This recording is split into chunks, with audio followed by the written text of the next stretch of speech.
On a January morning in 2014, two researchers stood at the edge of a dry lake bed in Death Valley, California, and watched something move that wasn't supposed to move.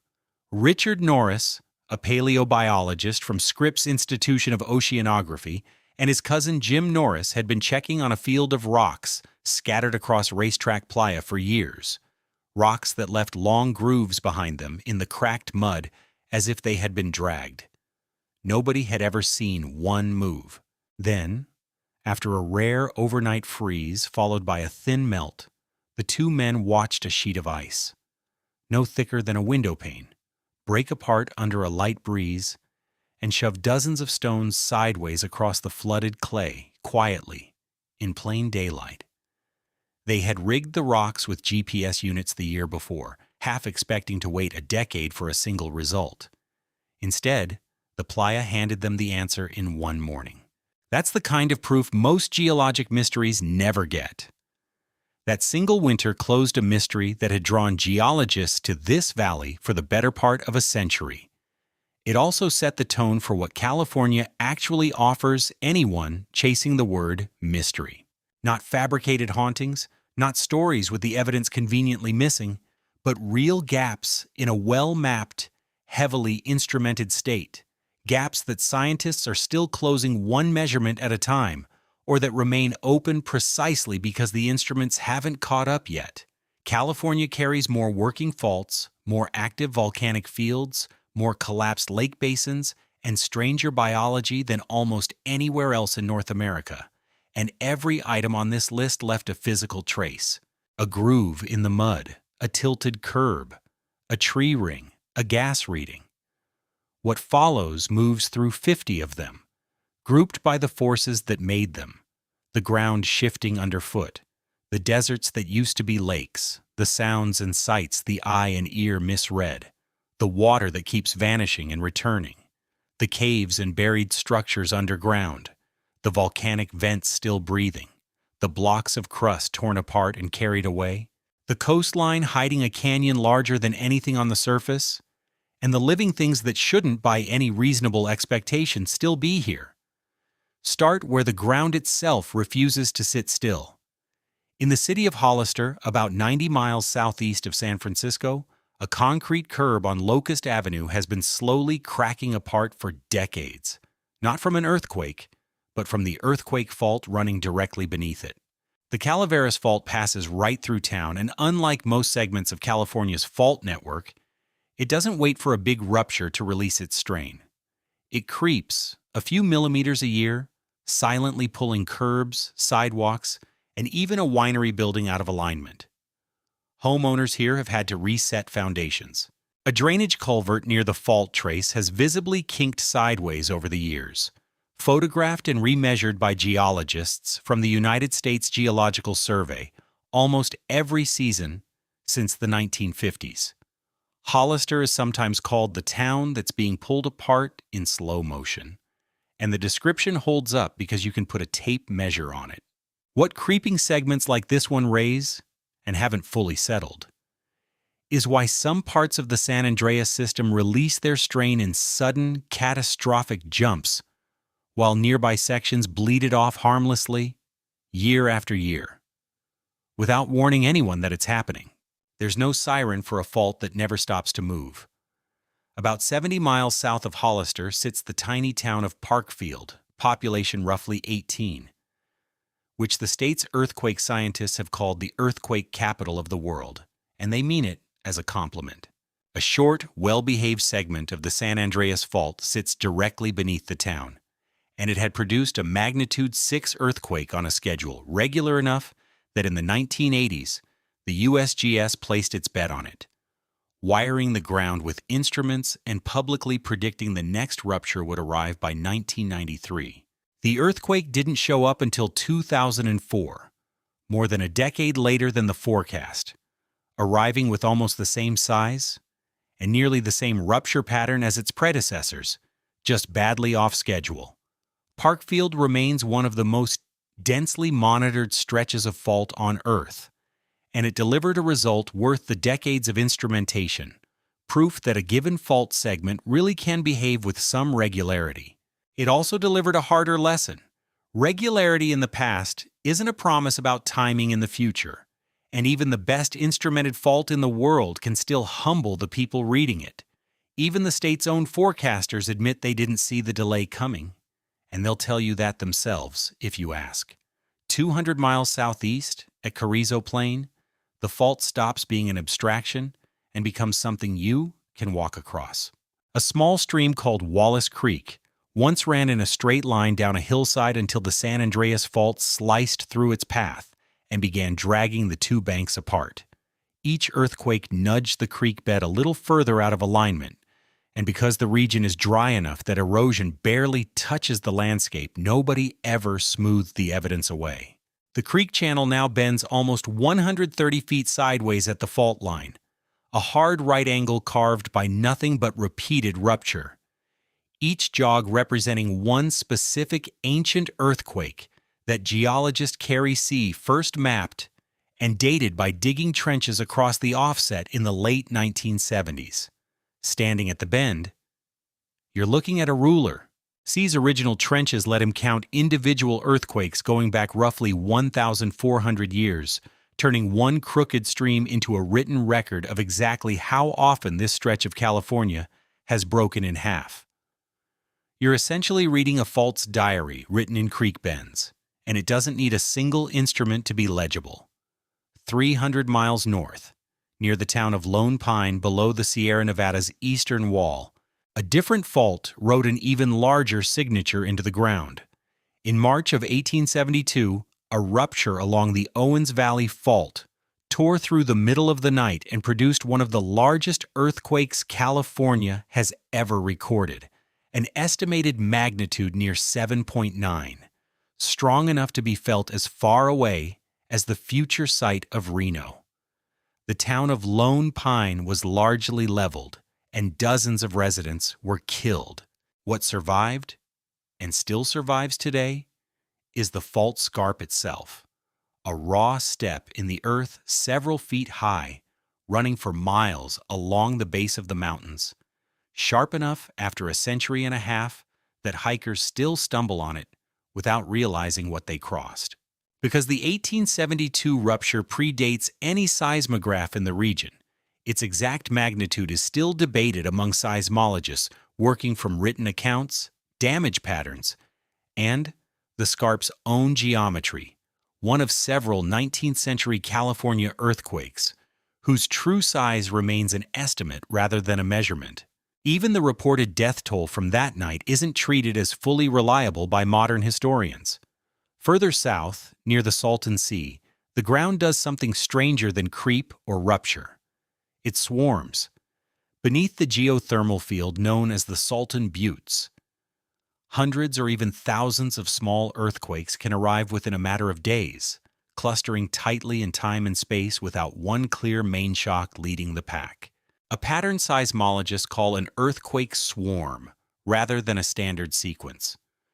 The largest recorded swarm here in the fall of 2009 amid the geothermal plants that draw energy from the same underground heat rattled the region with over 100 felt events in under a week. Because this stretch of crust sits at the southern tip of the San Andreas system, right where it hands off to the spreading centers of the Gulf of California, researchers at the University of California, San Diego, have studied whether these swarms occasionally nudge stress onto the San Andreas Fault itself. No swarm here has yet triggered a major rupture. Whether one eventually will remains an open, actively monitored question rather than a settled answer either way. Follow the same valley south, and the ground stops moving and starts drying into shapes nobody planned. At Badwater Basin, 282 feet below sea level, the lowest point in North America, the salt crust covering the valley floor has organized itself into an almost perfect honeycomb of hexagons and pentagons. Each cell a few feet across, edges raised slightly above the centers like the seams on a soccer ball.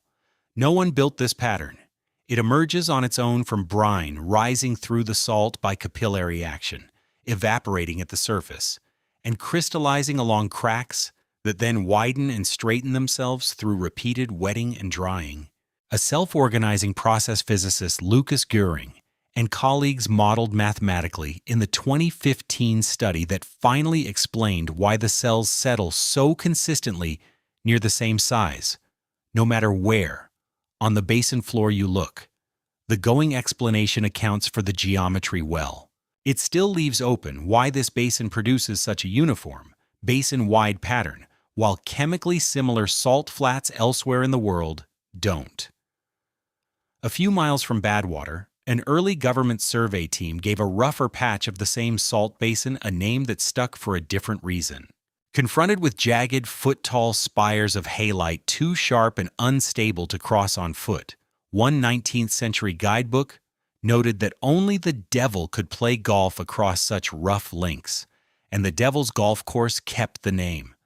The spires form as underground brine seeps upward and evaporates at different rates depending on wind exposure, sculpting crystal towers that groan and crackle audibly in the heat as they expand and contract. A sound park rangers still get asked about every summer by visitors who assume it has to be something alive. North of Death Valley, along the shoreline of a lake that hasn't existed in roughly 10,000 years, hundreds of tufa spires rise directly out of the flat desert floor of the Trona Pinnacles, some reaching over 140 feet. These formed underwater, when calcium-rich springs bubbling up from the bottom of ancient Searles Lake met the carbonate-rich lake water and precipitated solid limestone around the vents, building towers from the lake bed upward, exactly the way stalagmites build from a cave floor. When the lake evaporated at the end of the last ice age, and Malitif Weintab West Ice Age, it left its underwater architecture standing in open air, a fully formed reef with the ocean drained away from around it, dated by researchers using the layered lake sediments nearby to the shifting shorelines of the Pleistocene. Northeast of the Pinnacles, a nearly perfect black bowl cut into the desert floor raises a question geologists still argue about directly. Not what Ubahibi crater is, but exactly when it exploded. The crater, half a mile across and about 600 feet deep, formed when rising basaltic magma hit groundwater and flashed instantly to steam, blasting the Earth apart in what geologists call a Mar eruption, without ever producing a lava flow. Early estimates from the 1970s put the blast at roughly 2,000 to 6,000 years old. More recent work, redating charcoal buried in the ejected debris, has pushed the number sharply younger, some studies arguing for an eruption within the past 1,000 years, close enough that Timbisha Shoshone oral tradition describing fire from this ground may be describing the event itself rather than a folk memory of something older. Because volcanic craters this young sit inside a swarm of similar vents nearby, the debate over Ubahib's exact age is really a debate about how recently, and how likely again, this stretch of California can still erupt. There's no consensus yet on exactly how soon. 200 miles east, near the town of Amboy, along Old Route 66, a cinder cone barely 100 years old, by some early estimates turned out, once obsidian hydration and cosmogenic dating methods caught up with it, to be closer to 10,000 years old, a correction serious enough that Amboy Crater is now treated as a case study in how easily a young-looking, sharply preserved volcano can trick a first estimate. Its lava field spreads for miles across the desert, riddled with collapsed lava tubes. Hollow tunnels formed when the outer skin of a flow cooled and hardened, while molten rock kept draining through the interior, leaving stone corridors you can still walk into today, cool and dark under a desert surface that reaches past 120 degrees in summer. That heat is exactly why the tubes stay so much cooler than the desert surface above them. Not every desert anomaly here's volcanic. Scattered across the Devil's Cornfield, along the road into Death Valley, mounds of mesquite several feet tall stand in evenly spaced rows that read, from a distance, like an actual planted field. They aren't built. Each mound grows around a single honey mesquite tree whose roots, trap wind-blown sand, and as the sand accumulates, the tree keeps sending new roots upward to stay ahead of being buried alive, over decades, building its own hill out of the desert floor by refusing to suffocate. Botanists studying the mesquite dunes have found root systems reaching more than 50 feet down chasing scarce groundwater, meaning what looks like a static desert oddity is, underground, one of the more actively engineered survival structures in the entire basin. Leave the desert floor and the mysteries start reaching the eyes and ears instead of just the feet. And here the evidence has to work harder, because perception is where California's real anomalies get tangled up with the ones that only exist inside a tilted room. At Eureka Dunes, in the northern reach of Death Valley National Park, some of the tallest sand dunes in North America occasionally do something that stops hikers cold. They growl. Sliding down the steep face of a dry dune under the right conditions produces a deep, sustained booming tone, sometimes low enough to feel in the chest, that can last close to a minute. For decades, the leading guess was simple friction between grains. It turned out to be closer to resonance. A 2006 study led by Caltech physicist Melanie Hunt, working with sand collected from Kelso Dunes not far away, recorded the booms in a laboratory and found the frequency stayed almost constant no matter how the avalanche was triggered, which pointed to the moving layer of sand itself acting like a loudspeaker cone, vibrating as a whole rather than generating noise grain by grain. What's still not fully settled is why only a small number of the world's dune fields, dry enough and clean enough of debris, ever produce the sound at all, while dunes with nearly identical composition nearby stay completely silent. That's the part the resonance model still can't fully explain. 250 miles northwest, in the Redwood Country outside Santa Cruz, a roadside attraction called the Mystery Spot has been charging admission since 1940 to walk visitors through a small wooden cabin where balls appear to roll uphill, and people seem to stand at impossible angles. It isn't a gravitational anomaly, and nobody who studies it seriously claims otherwise. The cabin itself was built off-level, tilted enough that a person's inner ear and visual system disagree about which way is actually up. The same class of illusion vision researchers have studied since Adelbert Ames Jr.'s tilted room experiments in the 1940s. What makes the mystery spot worth including here isn't a mystery about physics. It is a genuine case study in how easily a constructed illusion, repeated by word of mouth for 8 decades, calcifies into local legend. And it sits directly next to real anomalies on this list, as a reminder to check which kind you're looking at before believing either one. 300 miles north, along a stretch of Old Highway 101 near Piercy, a similar roadside attraction called Confusion Hill sells the same basic trick. Houses built at a lean where water appears to run backward, and visitors appear to grow or shrink depending on where they stand. The mechanism is identical. No gravitational anomaly, just a room built without a true vertical reference, exploiting how much of what the brain calls up and down depends on nearby walls and floors, rather than an internal sense of balance. That two separate attractions built the same illusion 400 miles apart, decades before either one could have known about the other, says less about California's geology than about how reliably the human visual system can be fooled with nothing more than a slanted floor and a level ceiling. Neither attraction breaks any law of physics, and that's precisely the lesson worth keeping. One case here refuses to resolve, and it sits in the historical record rather than a gift shop. For more than a century, witnesses near California fault lines have reported strange light phenomena in the seconds before or during earthquakes, glows, flashes, or streamers of light with no obvious source, most famously described around the 1892 Vacaville earthquake, and again during shaking near the Central Valley in more recent decades. Seismologists haven't dismissed the reports outright. Physicist Friedemann Freund has proposed that stressed rock under enormous pressure can generate electrical charges capable of ionizing air near the surface, a mechanism tested in laboratory rock samples with some success, though nobody has yet captured an unambiguous instrumented recording of the lights during an actual quake in the field. Earthquake lights remain a case where witness testimony, a plausible physical mechanism, and a stubborn lack of direct instrumental proof all sit next to each other unresolved. Exactly the kind of caveat that changes what can honestly be claimed rather than one added for the sake of sounding careful. Nobody studying the reports pretends that's a satisfying place to leave the question.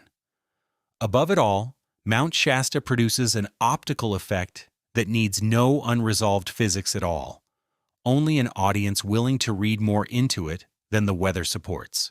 Its solitary, 14,000-foot summit regularly generates lenticular clouds, smooth lens-shaped formations that build as moist air is forced up and over the peak in stacked, saucer-like layers, a straightforward atmospheric process well documented on isolated mountains worldwide.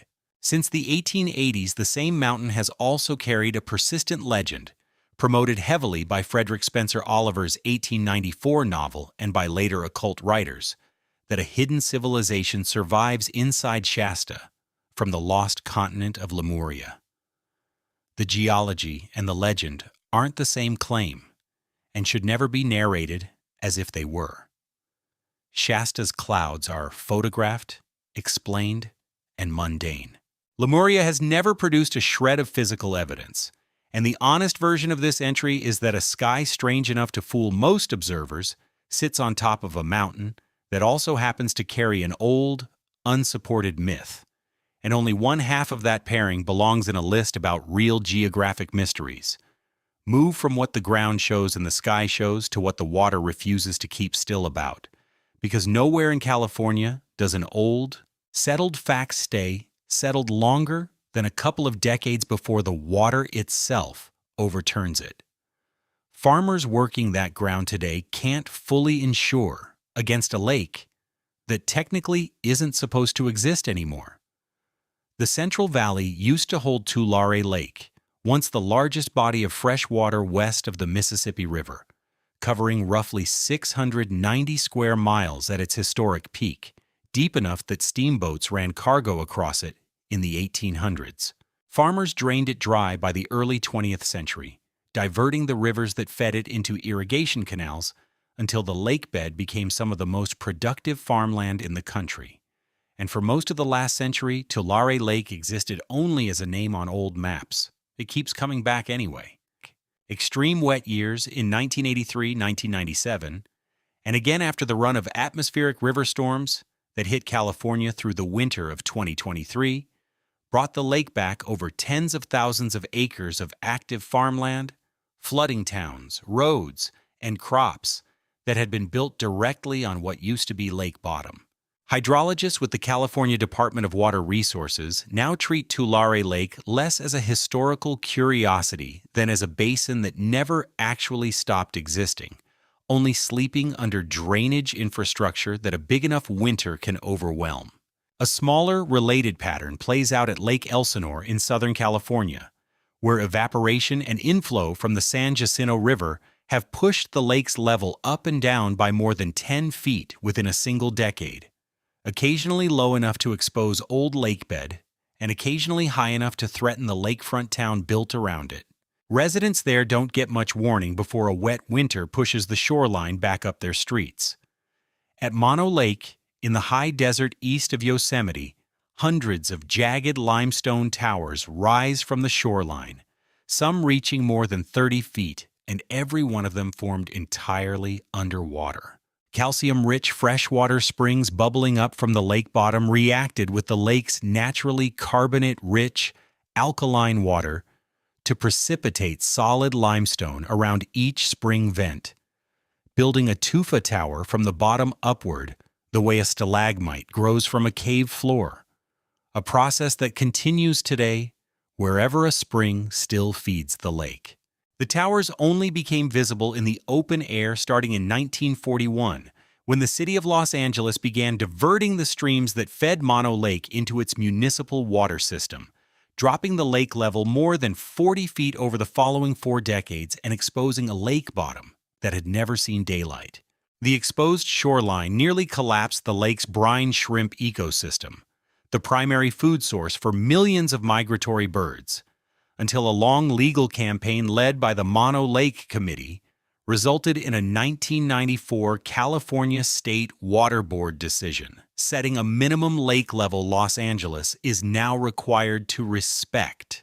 The Tufa Towers stand today as the visible proof of a fight over water rights that, on paper, looked like a bureaucratic dispute and turned out to be an entire ecosystem survival measured in vertical feet. That's not an abstraction to the birds that depend on it every spring. Roughly 150 miles south, the Salton Sea produces a mystery you smell before you see. Periodically, most memorably through stretches of the 2010 decade, a strong rotten egg odor drifts across large parts of the Los Angeles basin, sometimes strong enough to trigger air quality complaints from residents 40 or 50 miles away who have no idea where it originates.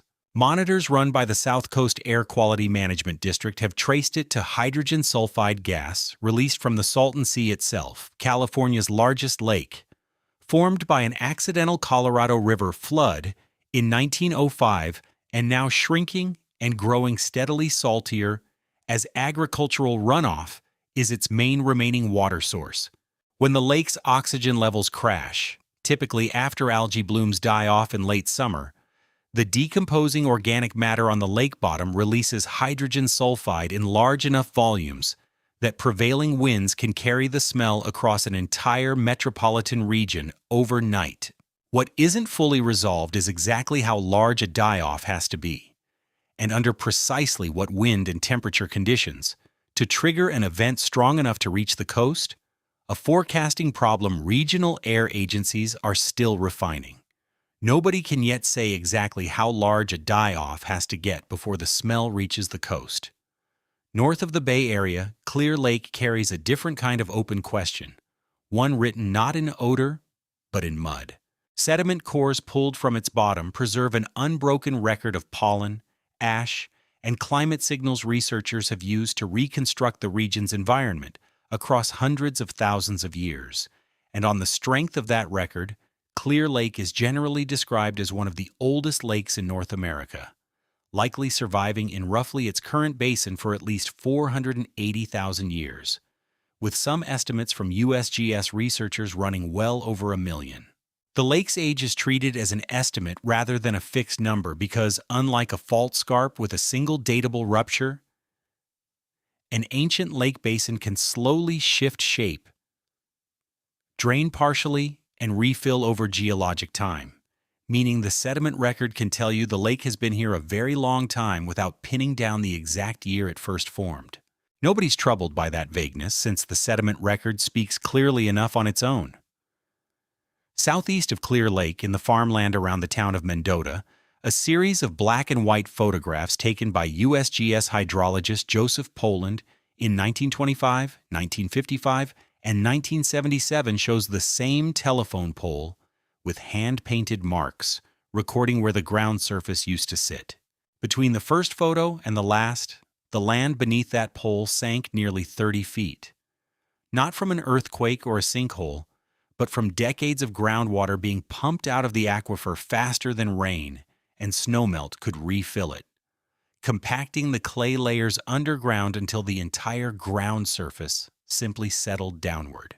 The San Joaquin Valley remains one of the fastest sinking regions of land on the planet, with some areas still dropping close to a foot a year during drought periods when groundwater pumping intensifies, damaging canals, bridges, and well infrastructure built to a ground level that no longer exists. Bridges and canals here weren't designed for ground that keeps dropping out from under them. All of that sinking water eventually funnels toward one final, almost unbelievable feature: the Sacramento-San Joaquin River Delta, much of which sits below sea level today. Protected from the surrounding bays only by roughly 1,100 miles of aging earthen levees built by farmers over a century ago, on top of what used to be seasonal marsh. Some islands within the delta have subsided more than 20 feet below the water level in the surrounding channels, meaning a resident driving across certain delta roads is at that moment driving below the surface of the water on either side of them, held back by nothing more than a dirt wall a few decades old. California's state water contractors treat the Delta's levee network as one of the most consequential single points of failure in the entire state's water system, since a major earthquake collapsing several islands at once could pull salt water from San Francisco Bay deep enough inland to contaminate the drinking supply for millions of people, a risk modeled extensively and never yet tested by the earthquake it's built to survive. Everything so far has stayed on the surface. California hides just as much underneath it, some of it carved by fire, some of it carved by water, and at least one piece of it buried on purpose by people who wanted it forgotten. In the far northeast corner of the state, Lava Bed's National Monument sits on top of more than 800 documented lava tube caves, hollow stone corridors left behind when basaltic lava flows from the Medicine Lake volcano cooled and crusted over on the outside while the still molten interior kept draining downhill, leaving miles of stone tunnels, some tall enough to walk through standing up, and others so tight visitors have to crawl. Park rangers estimate new tubes are still being found and mapped decades after the monument was established, since the volcanic field is far larger than the surveyed cave network suggests, and lava tubes elsewhere on the property are already known to intersect and reopen sections thought to be dead ends. The same lava beds were also the stronghold where a small band of Modoc fighters, using the cave systems as natural fortifications, held off a United States Army force many times their number for months during the Modoc War of 1872 and 73, a defense that only worked because the terrain itself was riddled with tunnels. The soldiers couldn't map as fast as the Modoc could use them. In the Sierra Nevada foothills near Vallecito, Moaning Cavern was found by gold miners in the 1850s who dropped a rope into a hole in the ground and discovered a chamber large enough to fit the Statue of Liberty standing upright inside it, its main room descending more than 165 feet in a single vertical drop. The cave earned its name from an eerie moaning sound that used to echo out of the entrance before it was developed for tourism, caused by air being forced through narrow passages, by pressure differences between the cave and the surface. A sound that stopped being audible once a staircase and larger opening were installed. What still draws researchers is what was found at the bottom: the skeletal remains of at least a dozen people, some radiocarbon dated to more than 13,000 years old, apparently having fallen to their deaths after stumbling into the original opening in the dark, making the cave floor one of the oldest human burial sites documented anywhere in North America, entirely by accident. Nobody who fell there was trying to make history, and that's exactly why the site stayed untouched for so long. Deeper into the Sierra, inside Sequoia National Park, Crystal Cave was carved not by lava, but by acidic groundwater slowly dissolving marble bedrock over an estimated 10,000 years, and its passages stay a constant cold 48 degrees year-round, regardless of the season outside. What's worth including here is what lives in the water pooling on its floor, not the marble itself. A small, translucent, blind arthropod population that biologists studying the cave's isolated ecosystem believe evolved separately from surface relatives after being sealed off underground, adapted so completely to permanent darkness that individuals kept in lit conditions for research have shown measurable stress responses within days. A short drive south, Boyden Cavern sits inside Kings Canyon, a marble cave along the Kings River carved by the same acidic groundwater process. Its main chamber decorated with formations park geologists describe as still actively growing, one drop of mineral-rich water at a time, meaning the cave's most striking features today are measurably different, if only by fractions of an inch, than they were when explorers first mapped the chamber in the 1940s. A slow-motion construction project nobody alive will see finished. For a piece of stone, that's about as strange as it gets. Underground doesn't always mean natural. Beneath the streets of San Francisco's financial district, construction crews have repeatedly hit something nobody expects to find under a modern city: entire wooden ships. During the gold rush of 1849, so many vessels arrived in San Francisco Bay that their crews simply abandoned them to go chase gold inland, leaving hundreds of ships anchored in the harbor with nobody to sail them home. Rather than let the abandoned hulls rot, the growing city filled in the surrounding cove with sand and debris and built directly over many of them, burying entire ships intact beneath what's now some of the most valuable real estate in the country.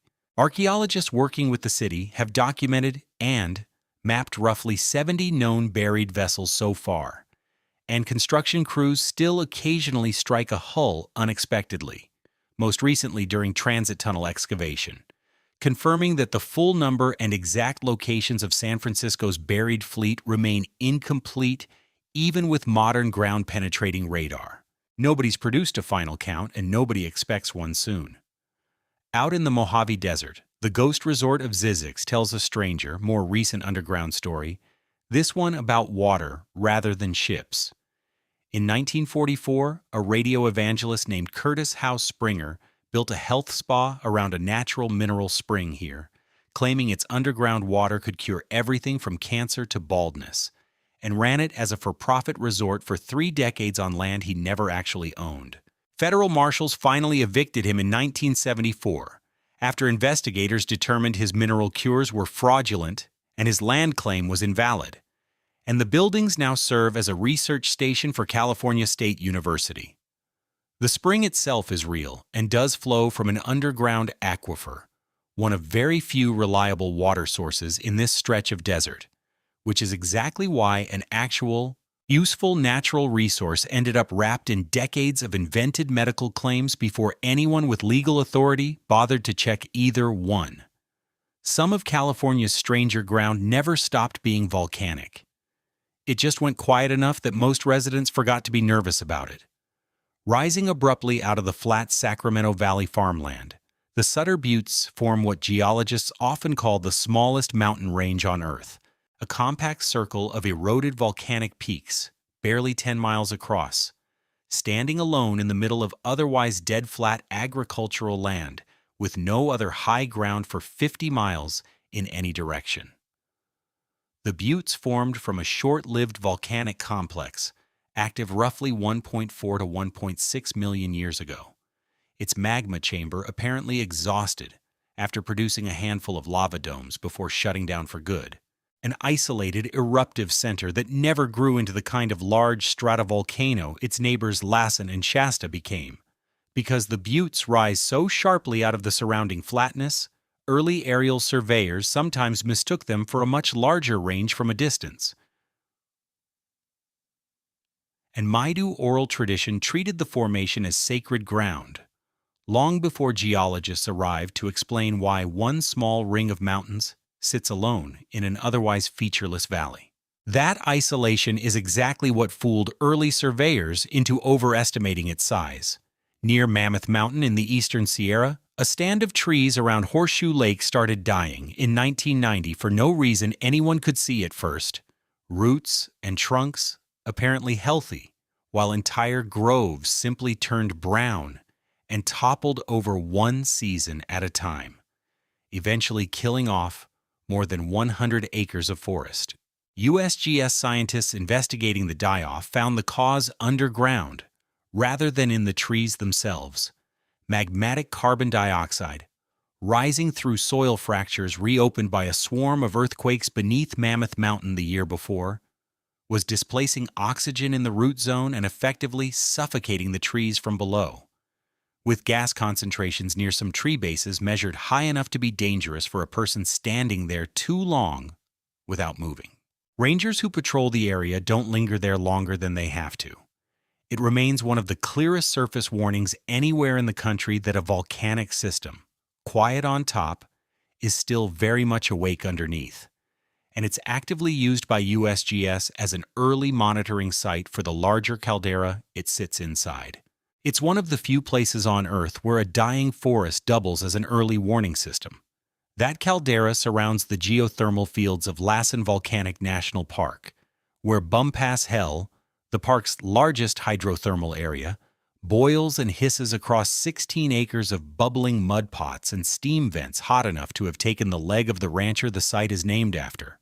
Kendall Van Hook Bumpass discovered the area in 1865 and, while showing a newspaper editor around it the following year to promote the site, broke through the thin surface crust himself and plunged a leg into scalding mud, an injury severe enough that it eventually had to be amputated.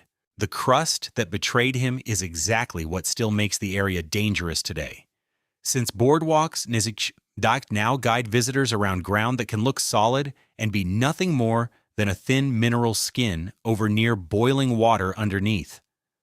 Rangers don't let visitors wander off the boardwalk for exactly that reason. A few miles away, Devil's Kitchen offers the same underlying geothermal system in a quieter, less trafficked form. Its own field of fumaroles, mud pots, and sulfur springs reachable only by trail, monitored by the same park geologists tracking Bumpass Hell, but drawing a fraction of the visitors. Because both sites draw their heat from the same magma body beneath Lassen, researchers use the comparative behavior of the two fields, one heavily disturbed by decades of foot traffic, and one largely undisturbed, to help calibrate how much of a hydrothermal area's activity is driven by the volcano underneath, versus surface conditions like recent rainfall, a distinction that matters enormously for predicting whether a change at either site signals something real happening deep in the caldera or nothing more than a wet winter. South along the same volcanic chain, the Mono Inyo craters form a 19-mile-long string of volcanic domes and craters running from Mono Lake down toward Mammoth Mountain, among the youngest volcanic formations in North America, with the most recent eruption in the chain dated to roughly 650 years ago. The chain's activity isn't treated as historical by USGS. Long Valley Observatory scientists rank it as one of the more likely sites for the next eruption anywhere in the continental United States, based on its youth, its position over active magma, and periodic seismic swarms and ground deformation recorded along its length since ongoing monitoring began in the 1980s, though no instrument yet exists that can say with confidence which decade, let alone which year, that eruption might arrive. Nobody living in the ski town built at the base of the chain finds that especially comforting, though it's the honest answer available. Near the southern end of the same volcanic corridor, Devil's Postpile stands as almost architectural proof of how that chain's older lava once behaved. A basalt flow roughly 100,000 years old, cooled slowly and evenly enough as it settled that it cracked into thousands of tall, mostly six-sided columns, tightly packed together like a fence of stone posts, later sheared off at the top by glaciers that scraped the formation flat and polished its columns' hexagonal cross-section smooth enough to walk across. The near-perfect hexagonal geometry, repeated in similar basalt formations worldwide, comes from the physics of a cooling material contracting as evenly as possible in every direction at once, the same principle that makes drying mud crack into similar polygon shapes, only frozen permanently into solid rock instead of crumbling away with the next rain. It's a shape borrowed directly from drying mud and frozen permanently in basalt. Further southeast, the Pisgah Crater volcanic field spreads a jet-black lava flow across miles of Mojave Desert, young enough by geologic standards, roughly 18,000 years old, that its rock surface still looks freshly hardened rather than weathered, riddled with collapsed lava tubes, similar to those near Amboy. Its dramatic alien appearance has made it one of the most frequently used volcanic landscapes in American film and television production, standing in for everything from lunar surfaces to other planets. An odd second life for a volcanic hazard zone, the state's Geological Survey still tracks as capable of producing future eruptions along the same fissure system. Volcanic rock led straight into one of the strangest conformations California's geology has ever produced. Proof that an entire mountain range can be torn in half, and the two pieces carried 195 miles apart without either half noticing pinnacles. National Park, east of the Salinas Valley, is built from the eroded remains of an ancient volcanic field, its spires and crags left behind after softer surrounding rock wore away. For decades, nobody could explain why nothing nearby matched its distinctive chemical and mineral signature. The fingerprint geologists used to trace a volcanic rock back to its original eruption. In 1973, geologist Vincent Matthews III compared Pinnacle's rock chemistry against the Neenach Volcanic Formation, a similar-looking deposit near Lancaster in Southern California, and found the match essentially exact. Same mineral composition, same layering, same age. Both formations were once a single volcanic field that erupted roughly 23 million years ago directly astride the San Andreas Fault. As the fault has slipped over millions of years, the two halves of that one eruption were dragged apart at a pace of roughly an inch a year, splitting a single mountain in two and hauling the pieces 195 miles from each other. A distance that turns one geologic puzzle into the single clearest piece of physical evidence for exactly how far the San Andreas Fault has moved since the volcano first erupted. That's the single clearest ruler geologists have for the fault's entire history, not a minor footnote. It's the kind of measurement that turns an abstract fault rate into something you can actually picture. The same fault system is still hauling land away today, just further north and much more slowly. Point Reyes. The wind-battered peninsula jutting into the Pacific north of San Francisco sits on the Pacific Plate rather than the North American Plate the rest of the mainland rides on. And the San Andreas Fault traces its eastern edge directly. Ranchers on Point Reyes are technically farming land that's drifting northwest relative to the rest of California at roughly 2 inches a year, a speed too slow to notice in a lifetime, but fast enough that GPS survey stations installed by the USGS have tracked its cumulative movement in real time since the 1990s. Run that rate forward tens of millions of years, and, on paper, Point Reyes eventually arrives somewhere near Alaska, an almost absurd fact about a peninsula that otherwise looks, to anyone standing on it, like the most stationary piece of ground imaginable.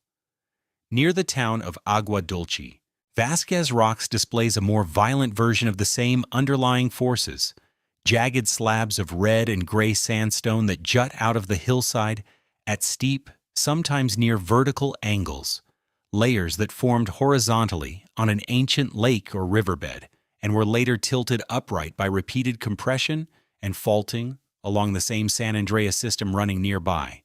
The formation takes its name from Tiburcio Vasquez, a 19th century outlaw who reportedly used the rock's natural hiding spots and sightlines to evade capture in the 1870s, a use the terrain was well suited for precisely because the same violent tectonic history that tilted the rock also carved the deep folds and crevices a person on the run could disappear into. That same terrain doesn't forgive an unfamiliar rider any more than it forgave Vasquez. Not far away in the San Gabriel Mountains, the Devil's Punch Bowl takes the same tilting to an extreme, a natural amphitheater where sedimentary rock layers have been rotated by fault activity until some stand almost perfectly vertical. Jagged formations rising straight up out of a bowl-shaped canyon carved between two branches of that same fault network.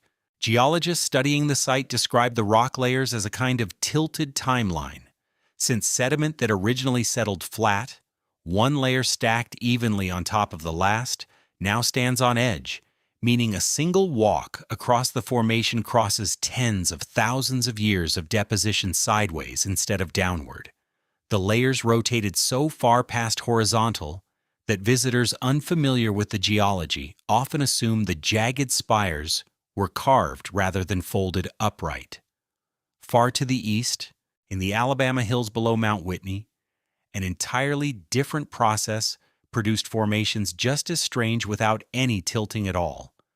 Rounded, boulder-shaped granite outcrops, some appearing almost sculpted, formed underground over millions of years as groundwater seeped along cracks in buried granite and slowly rotted the sharp edges into curves.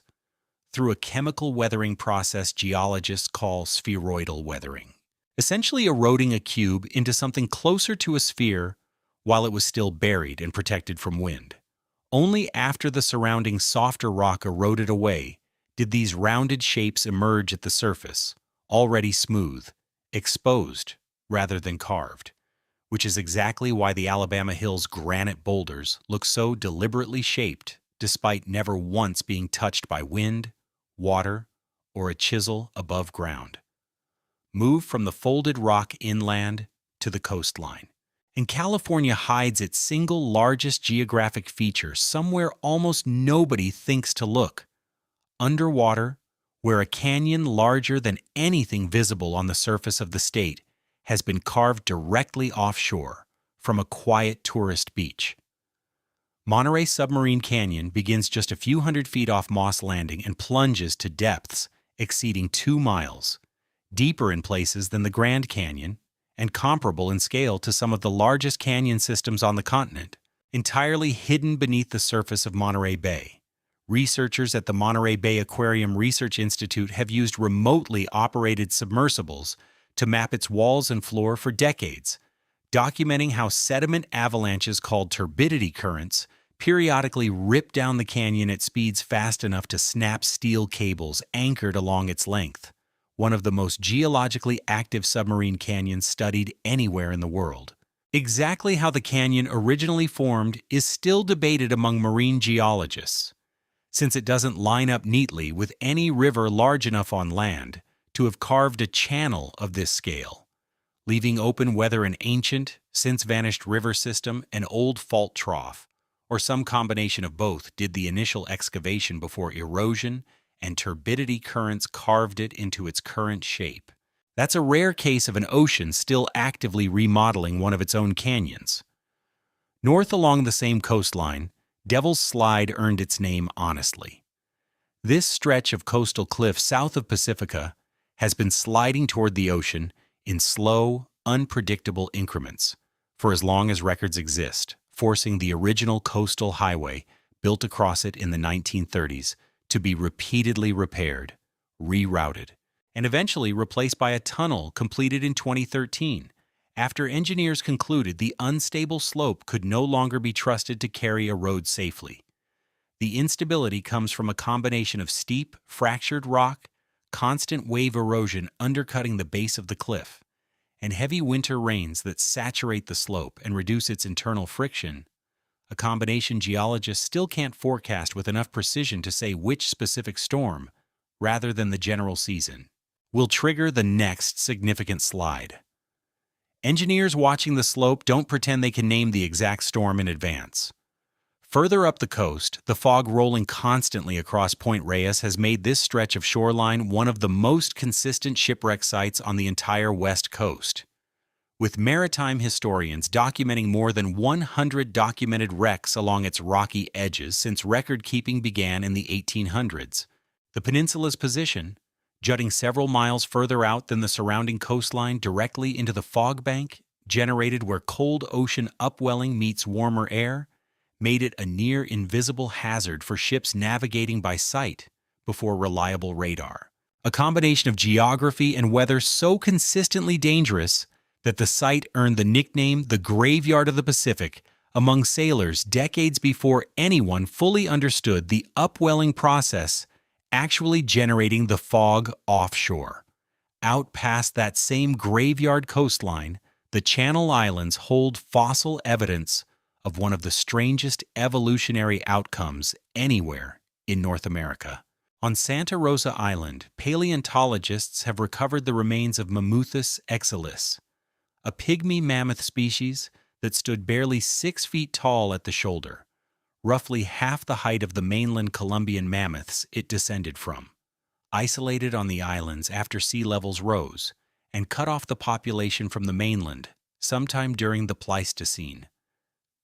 The mammoths shrank generation by generation in a well-documented process called island dwarfism, where limited food and space on an island favor smaller body size over time.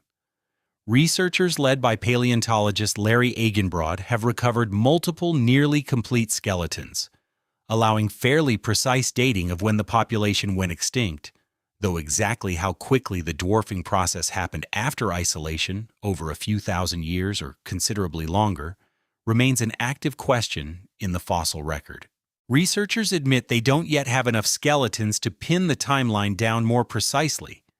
Back on the mainland, in the middle of Los Angeles, the La Brea tar pits aren't a historical exhibit. They are an active excavation site where natural asphalt seeps have been trapping animals for at least 50,000 years and, in some spots, are still trapping insects and small creatures today. Tar visibly bubbling up through cracks in park lawns a short walk from downtown skyscrapers. Paleontologists at the site's Page Museum are currently working through Project 23, a set of large asphalt deposits excavated during a nearby parking garage construction project in 2006 that turned out to contain roughly 100 additional prehistoric specimens. Work researchers expect to continue identifying and cataloging for years, meaning the exact final count of what one Los Angeles construction crew accidentally dug up is still, more than 15 years later, not fully known. Rock, water, and gas explain most of what looks strange in California. The last stretch of ground on this list belongs to biology instead, and biology is also where legend does the most damage, because a living thing that seems impossible is exactly the kind of story people are tempted to finish for themselves instead of letting the evidence finish it. That distinction is the whole discipline, and it's easy to lose without meaning to. Start with what the desert preserved rather than what it grew. In the Badlands of Anza Borrego Desert State Park, roughly 2 hours east of San Diego, wind and flash floods have spent the last several 100,000 years peeling back layer after layer of ancient lakebed and river sediment, exposing one of the richest Ice Age fossil records in North America almost by accident, simply because nothing here is stable enough to stay buried. Paleontologists working with the park, including longtime staff scientist George Jefferson, have pulled saber-toothed cat skeletons, dire wolves, giant ground sloths, standing taller than a grown man, camels, and an early mammoth relative called Mammuthus meridionalis out of these badlands. Animals that lived here as recently as 10,000 years ago and, in the older layers, well over 1 million. What makes Anza Borrego unusual among fossil sites is less the individual specimens than the sheer rate of new exposure. Every major storm strips away another few inches of badland, meaning the park's fossil inventory isn't a finished museum catalog, but an actively growing one, added to almost every wet season by erosion, doing a paleontologist's excavation work for free and largely unpredictably, since nobody can say in advance which gully a coming storm will cut open next or what it will reveal when it does. 400 miles north, in the dense old-growth forest along Redwood Creek inside Redwood National Park, stands the tallest known tree on Earth, a coast redwood measured at 380.1 feet. Discovered in 2006 by amateur naturalists Chris Atkins and Michael Taylor after years of bushwhacking through unmapped groves, comparing canopy heights by eye and laser rangefinder. The tree, nicknamed Hyperion, should be one of the most visited natural landmarks in California. Instead, the National Park Service has deliberately kept its exact location off official maps and asks visitors not to publicize directions, a restriction that intensified sharply after online guides began circulating and foot traffic to the unmarked grove increased enough by the early 2020s to visibly compact soil and damage roots around the tree's base, prompting a formal closure of the surrounding area to public access in 2022. The tree's height isn't really the mystery here. Redwoods this scale have almost certainly existed before, and simply were never found, since dense canopy makes an individual giant nearly impossible to spot from the ground or from above. The real, ongoing question researchers and the Park Service are still working through is how to let a discovery like this exist in an era when a location, once shared once online, effectively can't be taken back, without loving the tree to death in the process? Nobody's found a clean answer to that yet. A different kind of biological mystery involves something California never actually had, but has spent 60 years insisting it might.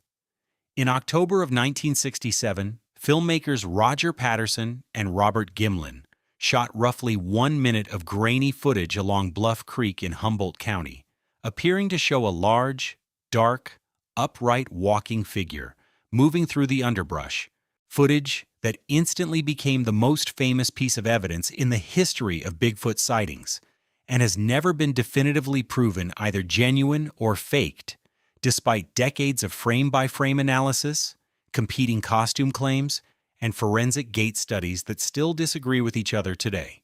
What almost never gets said in the same breath as the legend is how strange this stretch of California actually is on its own biological merits, without needing an unclassified primate to explain it. Humboldt and Trinity counties hold some of the densest, least fragmented temperate rainforest left in North America, home to black bears that regularly stand and walk short distances on their hind legs, mountain lions capable of covering enormous territory unseen, and a documented history of witnesses misidentifying both under poor light and thick fog.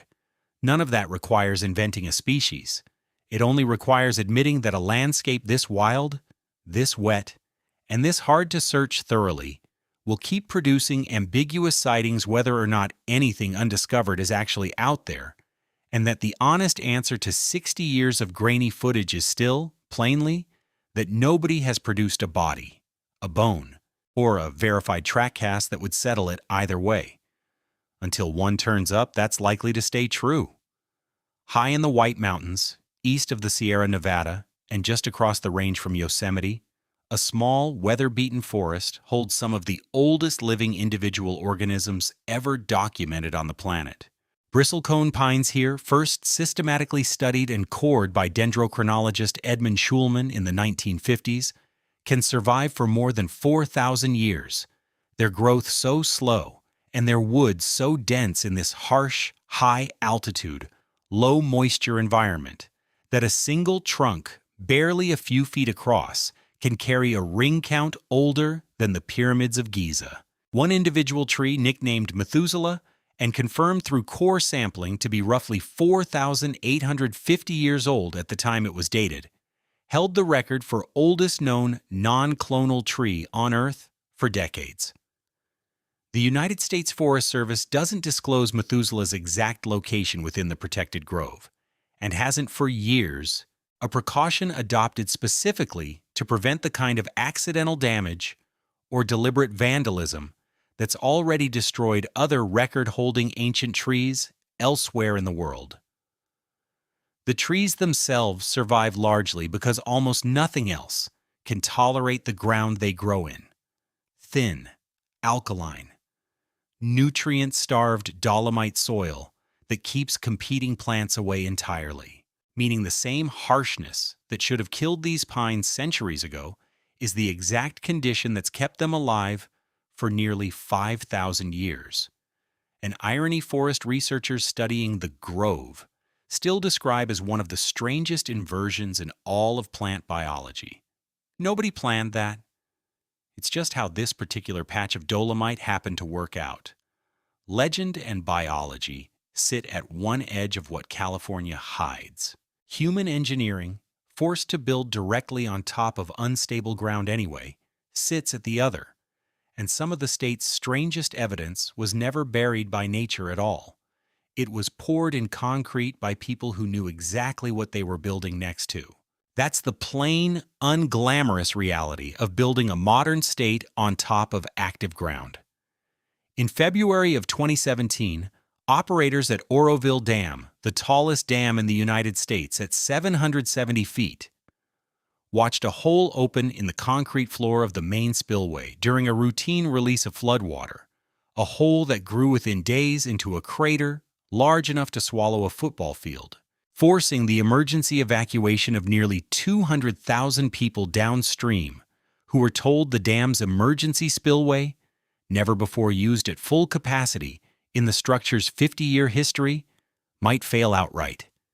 It didn't fail, though erosion beneath the emergency spillway came close enough that investigators later found the concrete apron intended to protect the hillside beneath it had never been built to the specifications the original 1960s design called for. A subsequent independent forensic review commissioned by the state found the failure traced back not to one dramatic flaw, but to decades of small, compounding shortcuts in inspection and maintenance, a slow accumulation of deferred problems on a structure everyone had assumed was simply too large to fail, an assumption California's dam safety program has treated very differently ever since.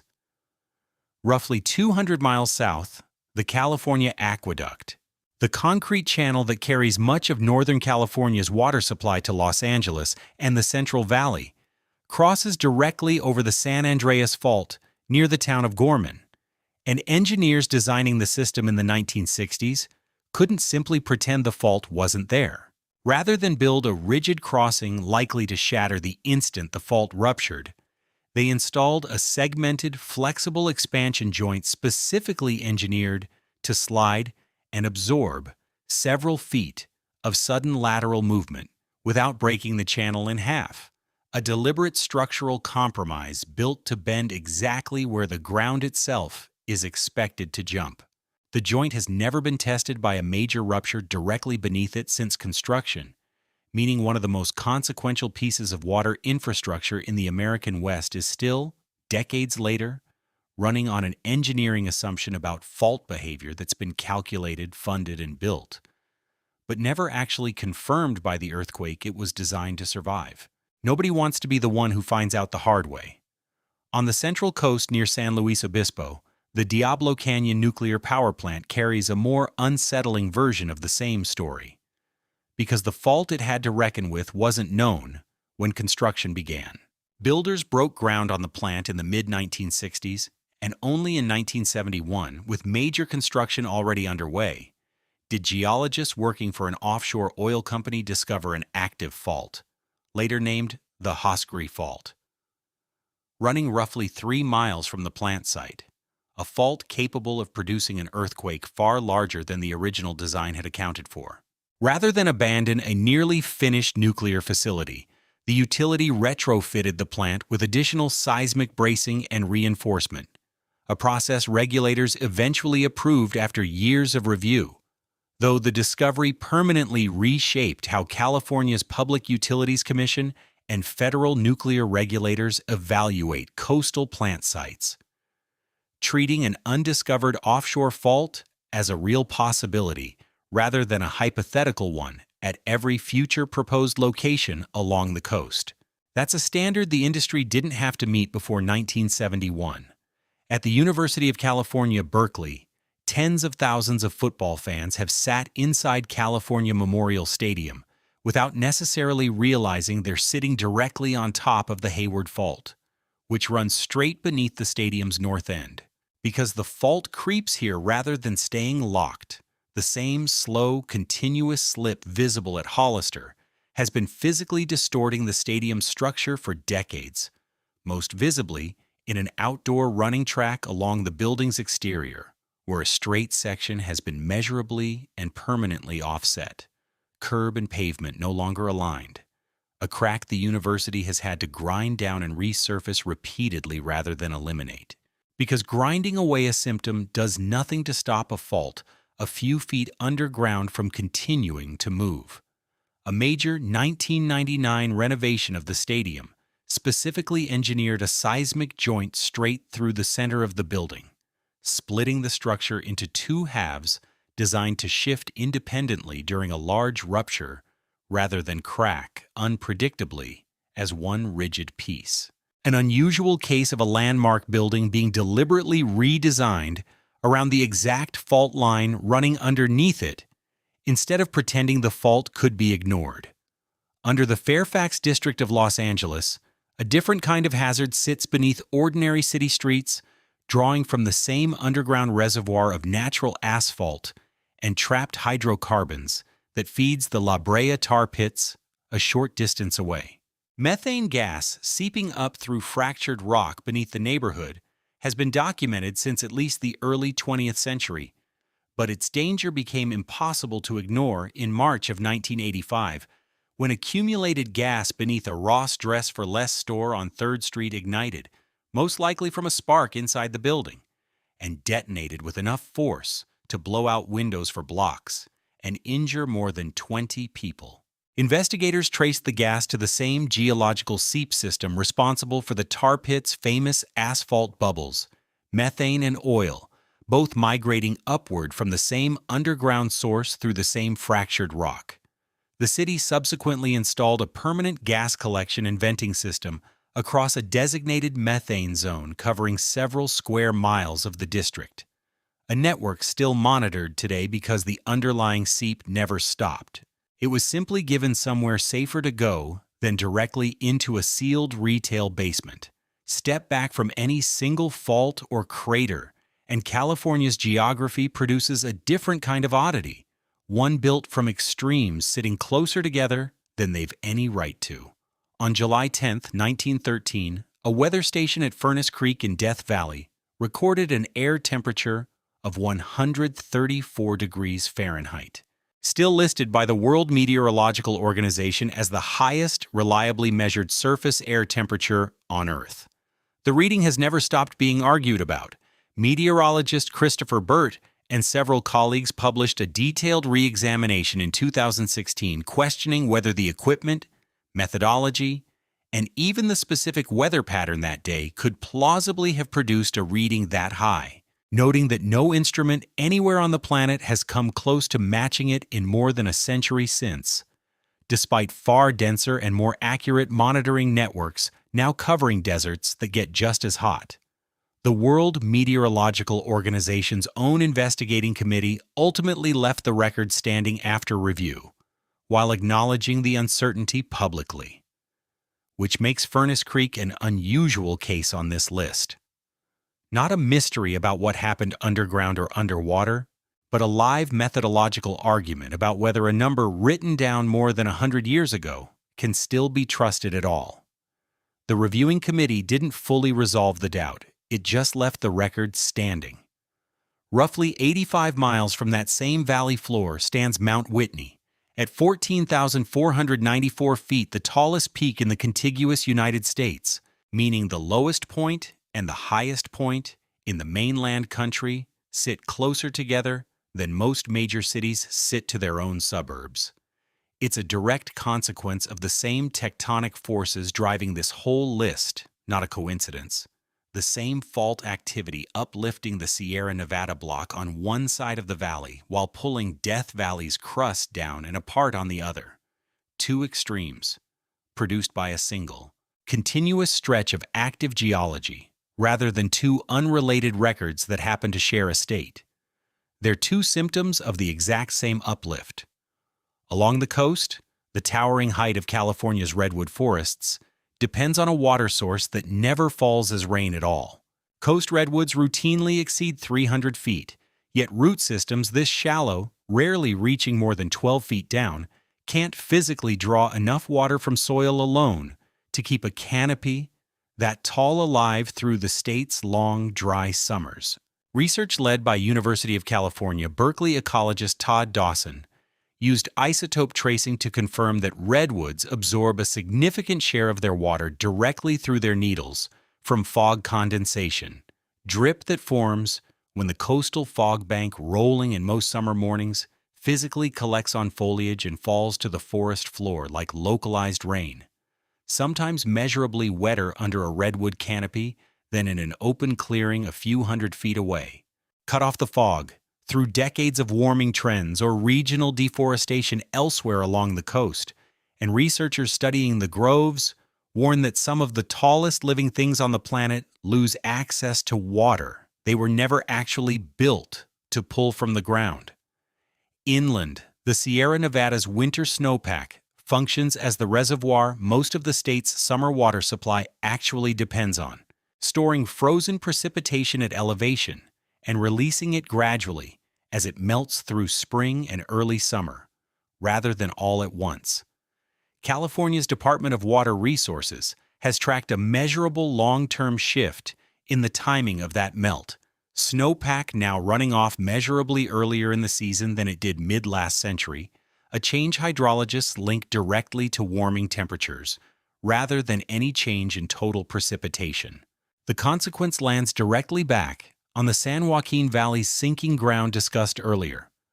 Less snowpack held in reserve through late summer means farmers pump more groundwater to cover the gap, and more groundwater pumping means faster subsidence, tying an elevation extreme in the high Sierra directly to a measurable drop in ground level more than 100 miles away.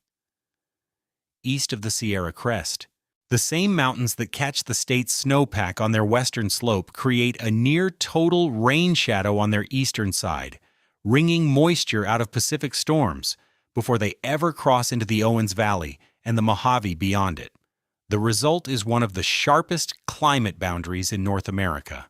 Lush, snow-heavy forest on one side of a ridge and desert dry enough to host Death Valley's extremes a short drive down the other, a transition so abrupt that hikers crossing the Sierra crest in a single day can pass from alpine conditions to desert conditions faster than the terrain visually seems to justify. All of it a direct mechanical consequence of the same uplifted mountain block responsible for Mount Whitney's record height in the first place. Push back far enough in time and California stops looking like a state at all and starts looking like a record of several entirely different worlds stacked on top of each other. In the Kingston Range along Death Valley's eastern edge, a rock unit called the Rainstorm Member preserves impressions of some of the oldest complex multicellular organisms ever found in North America, soft-bodied creatures from the Ediacaran period that lived roughly 550 million years ago, tens of millions of years before anything resembling a shell, a spine, or an eye had evolved anywhere on the planet. The organisms themselves, frond-shaped and disc-shaped forms with no clear modern relatives, are difficult even for specialists to classify, since they predate the later Cambrian explosion that produced most of the basic animal body plans still around today. Paleontologists studying the Death Valley Ediacaran fossils are essentially reading a chapter of evolutionary history from before evolution had settled on most of its now familiar rules, preserved by pure geological accident in a desert most visitors associate with heat records rather than 500 million years of buried biology. Along much of the northern California coastline, road cuts and cliff faces expose a rock formation geologists have nicknamed the geologic omelet, technically known as the Franciscan Complex, a chaotic mixture of wildly different rock types, seafloor basalt, deep ocean chert, and continental sediment, all scrambled together into the same formation with no clean layering at all. The mixture formed roughly 150 million years ago as the Farallon oceanic plate was shoved underneath the North American continent, a process called subduction that dragged pieces of seafloor and deep-sea sediment down and then folded, sheared, and reassembled them into an incoherent jumble as the plates ground against each other. Structural geologists still actively study exposures of the Franciscan complex specifically because its internal chaos, rather than being a problem, works as a natural laboratory for understanding exactly how rock behaves under the extreme pressure of one tectonic plate diving beneath another, conditions almost impossible to replicate directly anywhere except at an active subduction zone. That's precisely why structural geologists keep coming back to these road cuts. It's rare to get a clean, roadside cross-section of a subduction zone anywhere else in the country, and that's exactly why the formation shows up in so many geology textbooks. Near Bakersfield, a low ridge called Sharktooth Hill holds one of the densest concentrations of marine vertebrate fossils found anywhere on Earth, a 15-million-year-old seafloor bone bed from the Miocene epoch, when this entire stretch of the Central Valley sat under a shallow inland sea rather than farmland. Excavations here, ongoing since the 1850s, have pulled out an estimated 150 distinct species, whale skeletons, ancient sharks, including the enormous megalodon, sea cows, and walruses, packed into a bone layer sometimes only a foot or two thick but stretching across many square miles. Paleontologists have proposed several competing explanations for why marine remains accumulated this densely in one layer, rather than being scattered thinly across the seafloor the way most fossil deposits form, including a period of unusually slow sediment deposition that let bones pile up faster than they could be buried. Though no single theory has fully settled the question of exactly what made this one patch of ancient seafloor different from the ocean surrounding it. Nobody's fully closed that question yet. Southeast of Bakersfield, the oil fields around Kettleman Hills sit above a fold in the Earth's crust that occasionally produces what seismologists call a slow slip event, or a silent earthquake, a rupture that releases roughly as much accumulated stress as a moderate earthquake, but does so over days or weeks instead of seconds, too gradual to be felt by anyone standing on the surface, and detectable only through continuous GPS monitoring. Researchers studying the nearby San Andreas system have found evidence that silent slip episodes at Kettleman Hills and similar Central Valley folds may help redistribute stress onto nearby locked fault segments, and geophysicists are still working to determine whether these quiet, invisible ruptures make a major earthquake nearby more or less likely to occur, an open question nobody can close yet. Given how recently continuous GPS networks sensitive enough to detect the slow events have even existed, nobody's certain yet whether that's reassuring or the opposite. Northeast of Barstow, wind and water have carved the layered clay and volcanic ash of Rainbow Basin into a tightly folded syncline, rock layers bent into a shape like a stack of pancakes pressed down in the middle, exposing roughly 12 million years of Miocene sediment in colorful, twisted bands faint visible from a single overlook. Paleontologists have pulled fossil camels, small horses, and ancestral dogs from the same layers, animals that lived on what was then a savanna rather than the desert surrounding the formation today, and the tight, visually dramatic folding here has made Rainbow Basin one of the more frequently cited textbook examples anywhere in the country for showing students exactly what tectonic compression does to flat sediment layers over deep geologic time, laid out almost like a diagram nobody actually drew. Living things across this state depend on partnerships and thresholds just as strange as any fault or crater, and a surprising number of them are close to breaking. None of them break because the organisms involved weren't specialized enough. They break because the margin was never large to begin with. The Joshua tree, the spiky, twisted signature plant of the Mojave Desert, can't reproduce at all without a single, specific insect. The yucca moth is the only pollinator capable of fertilizing Joshua tree flowers, deliberately packing pollen into the flower's stigma, using specialized mouthparts found in no other moth species, then laying her own eggs inside the same flower, so her larvae can feed on a portion of the developing seeds, an exchange so tightly balanced that neither species has ever been documented reproducing successfully without the other anywhere in the tree's range.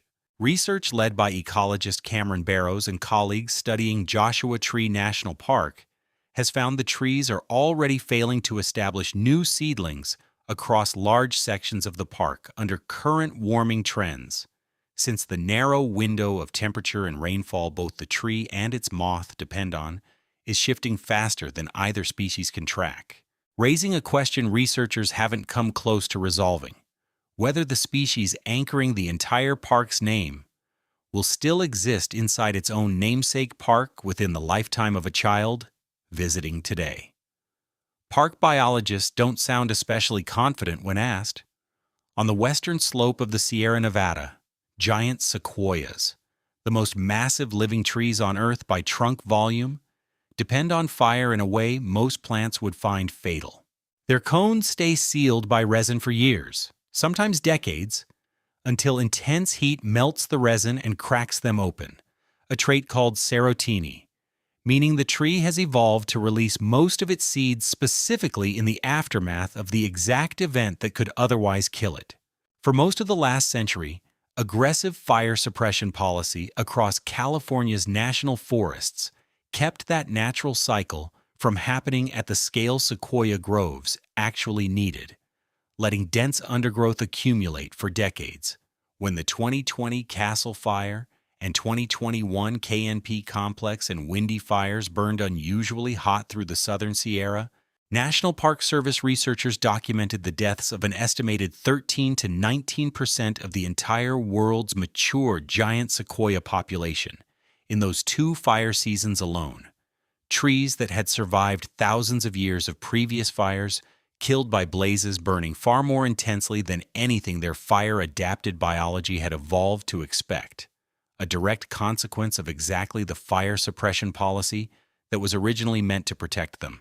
Near San Diego, on a narrow strip of coastal bluff, and on a single stand across the channel on Santa Rosa Island, grows the rarest pine species native to the United States. The Torrey pine exists nowhere else on Earth in the wild, a total natural range, covering only a few square miles split between these 2 isolated populations, genetically distinct enough from each other that botanists treat them as separate subspecies despite lying barely 50 miles apart. Why a once more widespread pine contracted to exactly these 2 small, disconnected refuges and nowhere else along thousands of miles of otherwise similar coastline remains only partly understood, generally attributed to the species losing ground to more competitive trees everywhere except these specific pockets of poor, sandy soil and salt exposure few other pines can tolerate. Though the exact history of that retreat is pieced together from fossil pollen records rather than direct observation.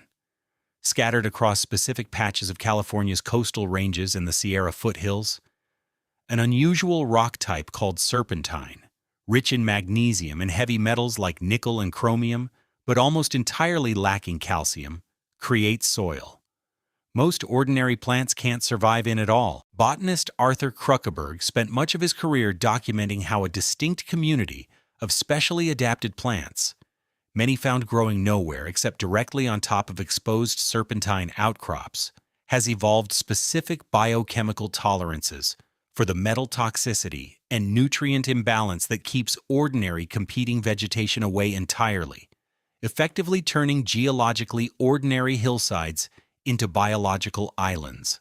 Some individual serpentine outcrops in California host plant species found on that single outcrop and nowhere else recorded on Earth, meaning a patch of unusual rock chemistry barely large enough to walk across in 20 minutes can represent the entire known range of a species. That's a smaller footprint than most neighborhoods. In grasslands scattered across the Central Valley and coastal terraces, shallow depressions called vernal pools fill with winter rainwater, and then dry completely by early summer. And inside that brief, temporary window, an entire ecosystem completes its whole life cycle. Fairy shrimp, tiny translucent crustaceans including the federally endangered species Branchinecta lynchii, hatch from drought-resistant eggs the moment the pools fill, mate, lay a new generation of eggs capable of surviving years of complete desiccation buried in dry mud, and often die before the pool itself evaporates again. An entire biological cycle compressed into a few weeks.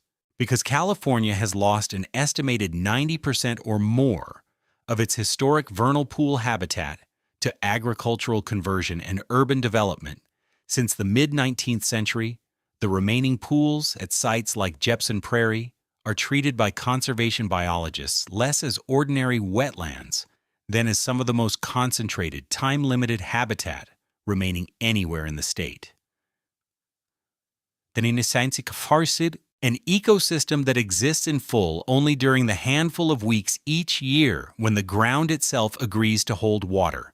One last stretch of coastline ties nearly everything on this list back together, because it's the single point where California's entire tectonic identity stops being simple. Off the coast near Cape Mendocino, in the far northwest corner of the state, with 3 tectonic plates, meet at a single point geologists call the Mendocino Triple Junction, where the Pacific Plate winds the North American Plate, and the small, slowly diving Gorda Plate all come together at once. South of the junction, the Pacific and North American plates grind sideways past each other along the San Andreas Fault, the same sliding motion responsible for Hollister's creeping curbs and Point Reyes drifting slowly toward Alaska. North of it, the Gorda Plate is being forced directly underneath North America in a subduction zone, the same kind of collision responsible for the largest earthquakes and tsunamis on Earth. The junction itself isn't fixed in place. Geophysicists studying the region have tracked it migrating slowly northward over geologic time as the plate boundary evolves, meaning the exact character of California's earthquake hazard, sliding fault to the south, subduction zone to the north, has itself been shifting position for millions of years and continues to do so today. That's an active hazard zone, not a closed chapter. That subduction zone, north of the junction, known as the Cascadia subduction zone, is capable of producing a fully different class of earthquake than anything else on this list, a megathrust rupture potentially exceeding magnitude 9, similar to the catastrophic quakes recorded in Chile and off the coast of Japan.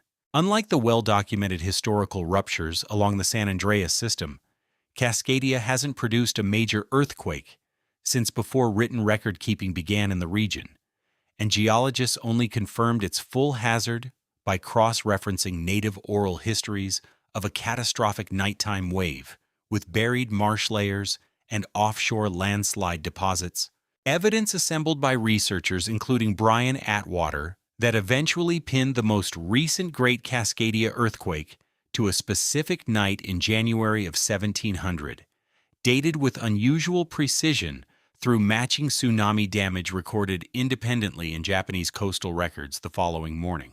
Exactly how far south into California that same subduction hazard extends, and how large an earthquake, the southernmost portion of the zone near the Mendocino Triple Junction, is actually capable of producing, remains a live, actively studied question rather than a settled boundary on a map. Nobody's drawn a confident line on the map yet, and that's the entire point of continued monitoring. Sediment cores pulled from beneath Humboldt Bay, close to the Triple Junction, have given researchers their clearest local evidence for that history. Buried layers of suddenly submerged marsh grass, sandwiched between older and younger normal soil layers, mark moments when the ground abruptly dropped several feet during a major earthquake and was then covered by an incoming tsunami, a signature geologists have identified at multiple depths in the same core, representing several distinct great earthquakes stretching back thousands of years. Because each buried layer represents one specific ancient event, the Humboldt Bay cores function as a kind of underground earthquake logbook for the exact stretch of coastline named earlier on this list as the Graveyard of the Pacific, tying two entries together as evidence of the same violent tectonic neighborhood viewed through two completely different kinds of physical record, a short drive inland from that same coastline along the Mendocino coast.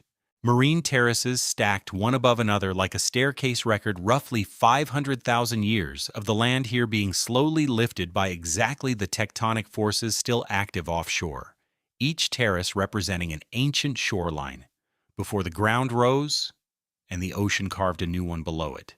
On the oldest, highest terrace, rain has spent hundreds of thousands of years leaching nutrients and iron out of the soil, forming a hard, nearly impenetrable layer underground called a hardpan that blocks tree roots from growing deep.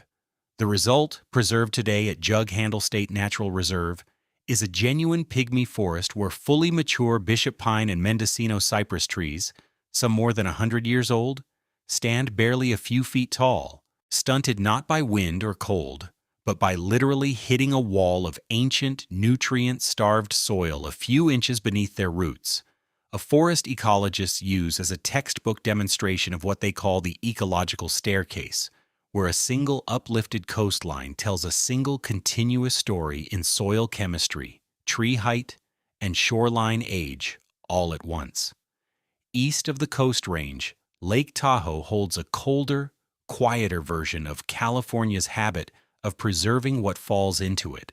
At more than 1,600 feet deep, the second deepest lake in the United States, Tahoe's lower waters stay close to freezing year-round and carry very little dissolved oxygen, conditions that dramatically slow the bacterial decay that normally breaks down sunken material in a warmer lake. Divers and researchers studying the lake bed have documented remarkably intact historic wrecks resting in the deep water, including 19th century steamboats still largely whole, after more than a century underwater, preserved less by any deliberate protection than by the simple, cold physics of a lake too deep and too oxygen poor for ordinary decomposition to finish its work. A handful of the strangest entries on this list involve what people found once they started digging into California's ground on purpose, sometimes for money, sometimes to fix a mistake, and at least once to bring a species back from the edge of disappearing entirely. That's a debt the species still hasn't finished paying off. Beneath the Salton Sea's geothermal brine, the same superheated fluid responsible for the seismic swarms discussed earlier at the Salton Buttes, carries an estimated concentration of dissolved lithium high enough that the United States Department of Energy and independent geologic surveys now rank this stretch of underground brine among the largest known lithium resources in the country, enough by some estimates to supply a substantial share of the entire nation's electric vehicle battery demand for decades. The resource, informally nicknamed Lithium Valley by state officials and developers racing to build extraction facilities here, sits in an unusual position. The mineral wealth is real and independently verified, but the extraction technology needed to pull dissolved lithium efficiently out of hot, corrosive brine at commercial scale is still being proven at the pilot plant stage. Immersion at meaning the exact pace at which this resource actually becomes usable, lithium remains an open industrial question rather than a geological one. Nobody in the industry pretends that timeline is settled yet. That's the gap between a verified reserve and an actual battery. North of Sacramento, in the Sierra foothills near Nevada City, an enormous, eerily colored canyon called Malakoff Diggins wasn't carved by any river at all. 19th century gold mining companies blasted this hillside apart using hydraulic mining, aiming powerful water cannons directly at the slope to wash entire mountain sides of gravel through sluice boxes, searching for gold, a technique that moved more earth in a few decades than most natural erosion processes manage in millennia, leaving behind a raw, multicolored pit of exposed clay and rock, roughly a mile wide. The debris washing downstream eventually buried farmland and clogged rivers so badly that Central Valley farmers sued the mining companies, and the resulting 1884 federal court decision, Woodruff versus North Bloomfield Mining and Gravel Company, effectively banned large-scale hydraulic mining across California, widely recognized by legal historians as one of the earliest major environmental protection rulings in United States history, all triggered by a hole in the ground that farmers downstream could no longer ignore. That's a rare case of a mining company's own runoff writing the law that stopped it. In Yosemite Valley, the smooth, rounded granite faces of formations like Half Dome exist because of a process almost the opposite of an explosion. As erosion slowly stripped away miles of overlying rock that once buried this granite deep underground, the sudden loss of that immense confining pressure let the exposed rock expand slightly and crack into curved sheets roughly parallel to the surface, a process geologists call exfoliation or sheeting, the same mechanical release responsible for the dome-shaped, seemingly sculpted look of granite formations across the Sierra Nevada. Rockfall specialists with the National Park Service continue to track active exfoliation events across Yosemite Valley's cliffs today, since freshly released sheets of granite, Sistikim woldiaskois, some many tons, still periodically detach and fall, with essentially no warning, meaning the same slow pressure release process that carved Half Dome's iconic curve over millions of years is still measurably reshaping the valley's cliffs in real time.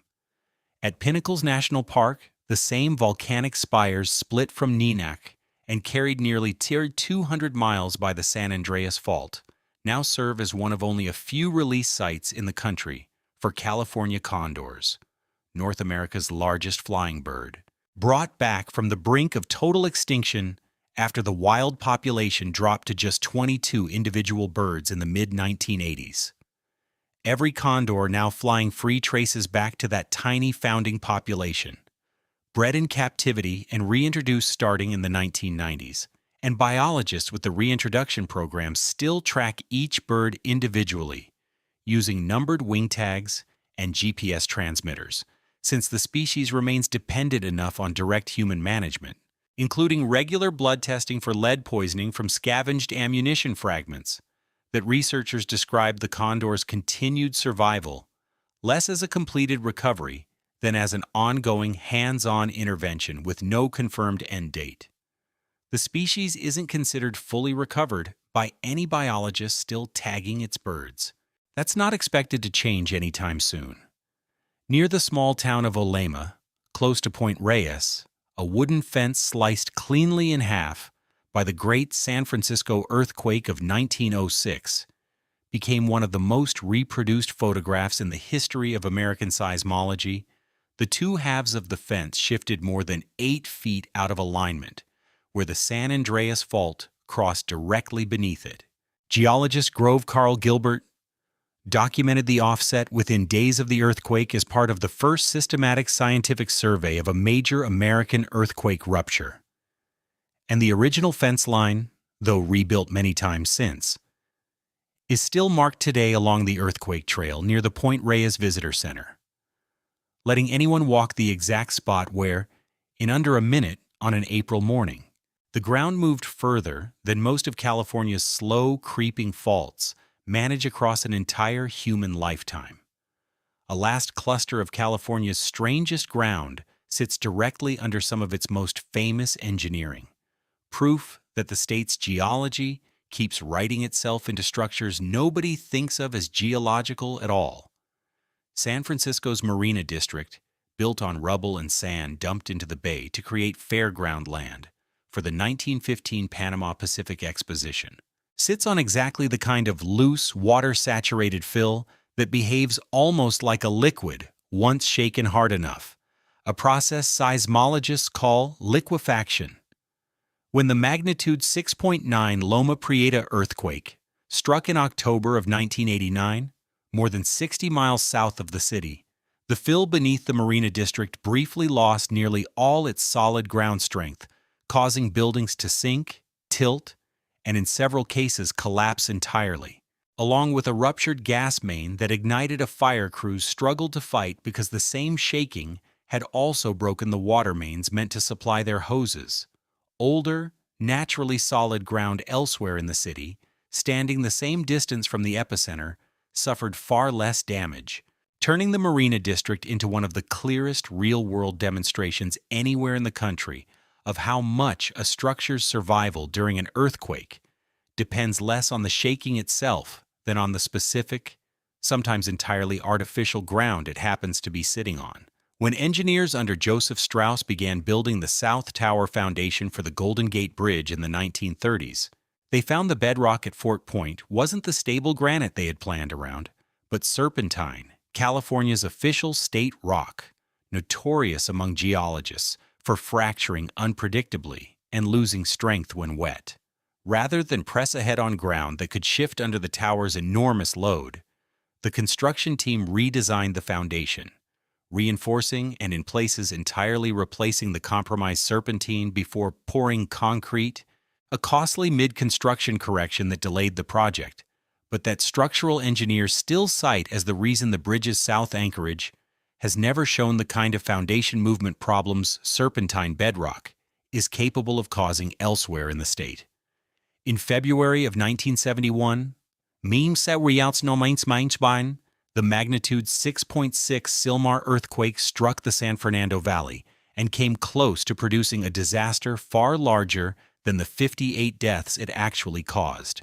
The Van Norman Dam, an aging earthen structure holding back a reservoir directly above a densely populated stretch of Los Angeles, lost a significant portion of its embankment to landslide damage during the shaking, leaving barely a few feet of intact dam wall between the reservoir and catastrophic failure. Engineers who inspected the structure immediately afterward determined it had come close enough to collapse that authorities ordered an emergency evacuation of roughly 80,000 residents downstream, while the reservoir was hastily drained to remove the load before the weakened embankment could give way entirely. The near miss led directly to California's Dam Safety Act, passed later that same year, establishing the state's first systematic seismic inspection program for aging dams, a regulatory framework built specifically because one earthquake came within a few feet of turning a reservoir into the kind of disaster the state had never actually experienced. Only nearly experienced. A last handful of California's strangest features are less about what forces are still active underground and more about what happens when ordinary weather, ordinary neglect, or ordinary government policy is left alone with an already strange landscape for long enough. Off the tip of Anacapa Island, part of the Channel Islands chain already visited earlier for its pygmy mammoths, a natural sea arch called Arch Rock rises directly out of the Pacific, carved from volcanic rock by centuries of waves, attacking a weak point in the cliff until the ocean punched straight through it.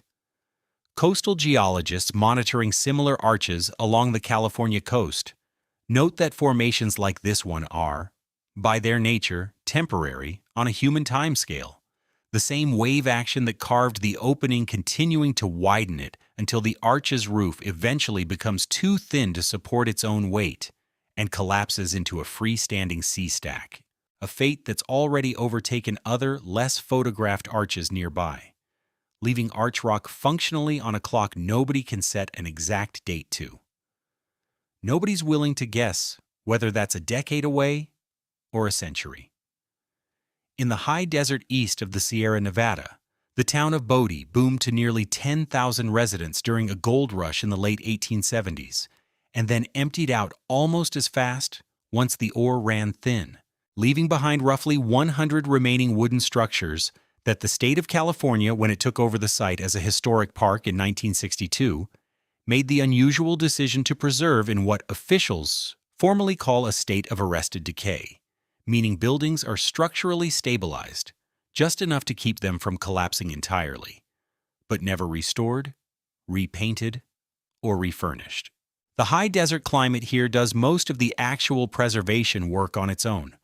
Brutally cold, dry winters and hot, arid summers that slow wood rot and rust dramatically compared to a wetter climate, meaning much of what visitors see inside Bodie's buildings, dishes still on tables, goods still on store shelves, survives less because anyone protected it deliberately than because this particular stretch of California weather is simply too harsh for ordinary decay to move quickly. Inside the Naval Air Weapons Station at China Lake, in the Mojave Desert, sits the Coso Rock Art District, home to what archaeologists studying the site describe as the largest concentration of petroglyphs anywhere in the Western Hemisphere. An estimated 100,000 or more images pecked into volcanic rock over a span some researchers date back roughly 16,000 years, continuing through more recent Numic-speaking people's occupation of the canyon.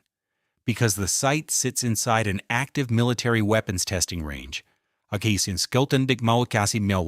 public access is tightly restricted to a small number of guided tours, conducted through the Macharango Museum each year, making one of the most significant archaeological sites in North America, also one of the least visited, protected almost entirely by accident through decades of military secrecy, rather than through any deliberate archaeological preservation effort, an unusual case where restricted access has likely done more to keep the site intact than any historic designation could have on its own.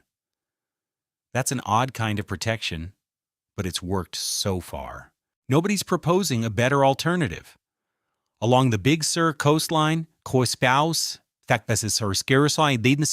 McWay Falls drops 80 feet directly onto a small, otherwise inaccessible beach, one of very few waterfalls on the entire west coast that empties straight into the ocean rather than a river. Before 1983, hikers could actually walk down to that beach. A major storm that winter triggered a landslide that buried the old trail and access cove entirely, and Caltrans, needing somewhere to dump debris from storm-damaged Highway 1 nearby, added fill material to the same slope, permanently sealing off ground access to the cove the waterfall drops into. Today the falls can only be viewed from an overlooked trail above, meaning one of the most photographed waterfalls in California has been, for 4 decades now, a beach nobody can actually stand on, sealed shut by the same kind of storm and landslide activity that shapes nearly every other entry on this list, just in this case doing it in a single winter instead of over centuries. Hikers who want the view can still get it. They just can't get down to the sand anymore, and Caltrans hasn't reopened the old trail in over 4 decades. 2 last features explain why so much of what came before even happens where it does. Because the fault doesn't run in one straight line here, it bends, and that bend reshaped the entire southern half of the state. Just south of the Tehachapi Mountains, the San Andreas Fault crosses paths with a second, almost equally significant fault called the Garlock Fault, a roughly 186-mile-long break running southwest to northeast that helps mark the boundary between the Sierra Nevada block and the Mojave Desert. Unlike the San Andreas, which has produced several well-documented major ruptures across the last 2 centuries, the Garlock Fault has no confirmed major earthquake anywhere in the historical record, even though Paleoseismic trenching across the fault has recorded large ruptures repeatedly over the last several thousand years. That silence worries seismologists more than it reassures them, since a fault capable of large earthquakes that simply hasn't produced one during the roughly 200 years anyone has been keeping written records nearby is, by definition, closer to its next rupture than a fault that broke recently, though nobody can say how much closer, or convert that accumulating strain into anything resembling a forecast. That's the exact kind of silence seismologists trust least, because they don't get to relax just because nothing's ruptured yet. The intersection of these 2 fault systems near Tehachapi is also the reason Southern California's geography looks the way it does at all. For most of its length, the San Andreas Fault runs in a fairly consistent northwest to southeast direction. But through this stretch, it bends sharply westward before straightening out again further south, a kink geologists call the Big Bend. Because the Pacific and North American plates keep sliding past each other in their normal direction even where the fault itself has bent, that bend forces the 2 sides of the fault to compress against each other rather than simply slide, squeezing the crust upward instead of sideways. That compression is the direct reason the San Gabriel and San Bernardino Mountains rise as sharply as they do immediately north of Los Angeles, and the reason they run east to west instead of the north to south orientation nearly every other major mountain range in California follows, an entire regional skyline standing at an angle, because one fault, deep in its geologic past, didn't stay perfectly straight. For decades, geologists measuring how fast the Pacific Plate slides past the North American Plate ran into a stubborn accounting problem. The San Andreas Fault and its immediate neighbors, added together, only explained roughly 3/4 of the total motion satellite geodesy showed was actually happening between the 2 plates. The rest was simply missing from the ledger.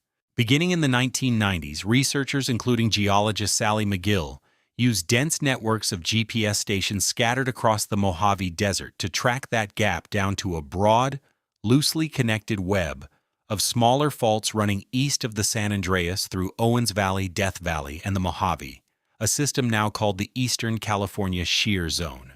Unlike the San Andreas, which concentrates its motion along one dominant, well-mapped trace, the shear zone spreads the same underlying plate motion across dozens of individual faults, some barely studied before GPS technology existed precisely enough to notice they mattered at all. That's not a small oversight for a state whose entire seismic hazard model depends on knowing where the strain actually sits. Roughly a quarter of the total sideways motion between two of the largest tectonic plates on the planet, in other words, was hiding in plain sight across the open desert for most of the 20th century, simply because it never announced itself in one obvious line the way the San Andreas does.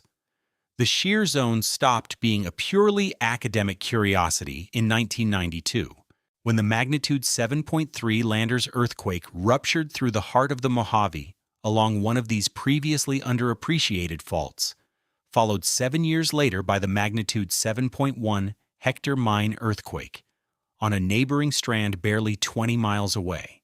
Seismologists studying the pair noticed something that still shapes how the entire shear zone is modeled today. Each rupture appeared to transfer stress onto nearby faults rather than simply releasing it locally, effectively loading the next fault in line the way pulling one card from a leaning stack shifts weight onto its neighbors. Researchers have since documented a broader pattern of triggered seismicity moving across the shear zone's separate faults in sequence, and the honest, still unresolved question left in every accompanying study is which specific fault in the chain absorbs enough of that transferred stress next, and how long the loading takes before it lets go. Nobody's built a model precise enough yet to answer either half of that question with confidence, and nobody's pretending that's close to solved. Every mystery so far has had an ending, solved, dated, measured, or at least clearly bounded by what the evidence can and can't say. One place in California refuses to offer even that much closure, and it sits directly beneath the town this whole list already visited once, in the story of a dying forest full of invisible gas. On the morning of May 25, 1980, 4 earthquakes above magnitude 6 struck within a span of about 24 hours near Mammoth Lakes, a sequence violent enough and clustered tightly enough that seismologists immediately suspected something larger than an ordinary fault rupture was moving underground. What they were feeling was the edge of Long Valley Caldera, an oval basin roughly 10 miles long and 19 miles wide stretching east from Mammoth Mountain, the collapsed remnant of a colossal volcanic eruption that occurred roughly 760,000 years ago. An explosion large enough to bury much of the western United States under volcanic ash and eject more than 140 cubic miles of material, among the largest eruptions confirmed anywhere on the planet in the last few million years. The 1980 earthquake swarm was the first strong modern evidence that the magma system beneath that ancient collapse hadn't gone extinct. It had gone quiet. Within 2 years, the USGS had enough continued seismicity and a measurable bulge forming at the caldera's center, a section of ground called the Resurgent Dome that had been slowly rising for years, to take an almost unprecedented step.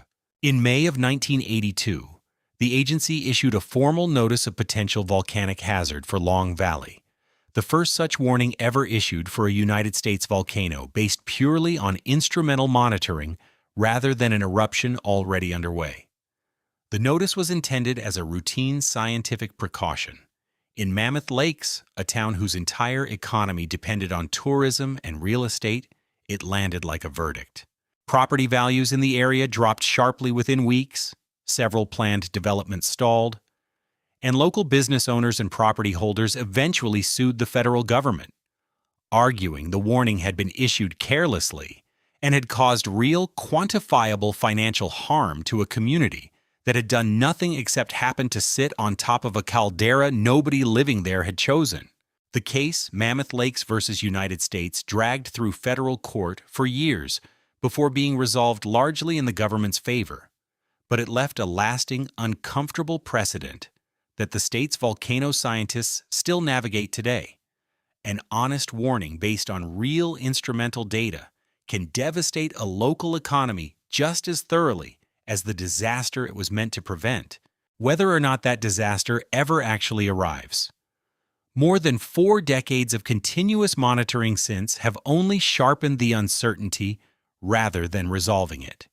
The resurgent dome has risen and briefly paused in cycles several times since 1980, at one point lifting more than 2 feet before slowing again, tracked by a dense network of GPS stations, tilt meters, and gas monitoring equipment. The USGS's Long Valley Observatory maintains, across the caldera floor, some of the same instruments that first caught the carbon dioxide-killing trees at Horseshoe Lake earlier on this list. Seismic tomography studies, which use the travel time of earthquake waves passing through the crust to build a rough three-dimensional picture of what lies underground, have confirmed there's still a body of partially molten rock beneath the caldera, sitting several miles down.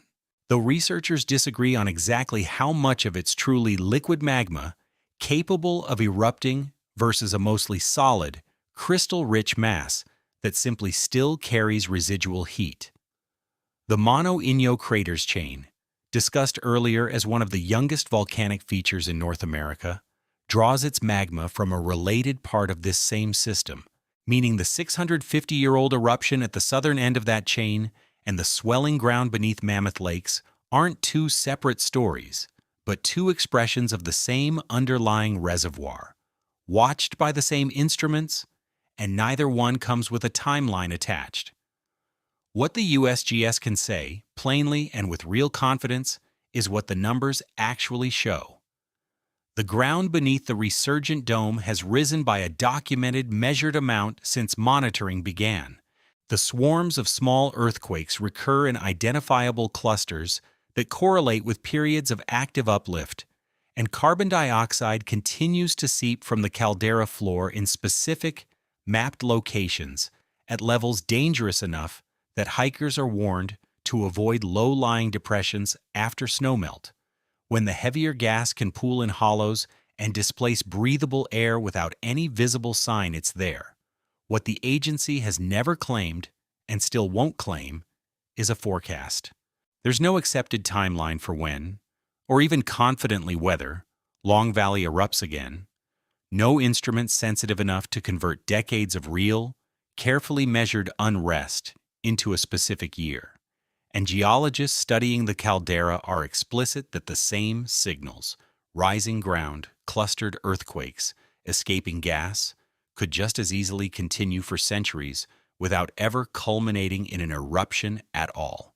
That's honest science working exactly the way it's supposed to, admitting the edge of what the instruments can actually tell anyone, because pretending otherwise would be theater, not honesty. After 50 stops across this state's fault lines, dry lake beds, buried ships, tar seeps, and near 5,000-year-old trees, that's also the right place to end, on a boundary rather than a solution. One side carefully measured and the other side still entirely unknown, with the state's scientists still standing exactly on that line, instruments running, watching the ground breathe, because that's the only honest job left once the measuring is done. Lay all of this out on one map, and a pattern shows up that no single mystery on its own could have made obvious. California's a state where the exception sits closer to the rule than the postcard version ever admits, because almost every stretch of it rests squarely above that same restless boundary between two tectonic plates, grinding, splitting, lifting, and collapsing at a pace usually too slow for a human lifetime to notice, except when it isn't. A curb in Hollister and a canyon deeper than the Grand Canyon, a few hundred feet off a public beach, come from the same underlying cause. A tree that took nearly 5,000 years to grow and a hole that opened in a dam spillway in a matter of days come from opposite ends of the same basic fact. This ground doesn't hold still, on any timescale, ever. What should actually stick with you is the shape of each gap, rather than the count of 50, because these aren't all the same kind of unknown, and treating them as though they were is exactly the mistake that turns real geology into manufactured mystery. Some of what you just heard is fully solved. A rock that used to move mysteriously, now explained down to the exact mechanics of an overnight ice sheet. A species of tree finally understood to be drinking through its needles, rather than its roots. Some of it's measured but still not fully explained. A canyon off Monterey with no obvious river large enough to have carved it. A lake old enough that even its own age comes with error bars attached. Some of it's a live scientific argument playing out right now in papers and field seasons over exactly how old a crater is or exactly how far south a subduction hazard actually reaches. And a small amount of it, honestly, is decades of story told often enough that it started to feel like evidence rather than geology at all, which is precisely why this list kept the tilted rooms, the borrowed moth legend, and the imagined lost continent separate from the trench, the fault, and the tree ring that can actually be measured. That separation is the entire reason this list can call itself honest, not a small courtesy. That distinction is the whole discipline. A gap in what humans currently know almost always means someone hasn't looked closely enough yet, or has looked and landed on the honest answer that nobody knows for certain, which is a harder sentence to end a documentary on than a tidy resolution, and a far more accurate one. Long Valley calderas still rising. The exact age of a Mar crater in Death Valley is still being argued over new charcoal samples. Whether the southern tip of the Cascadia subduction zone can produce a great earthquake as large as its northern half remains a question seismologists are actively narrowing, not one they've closed.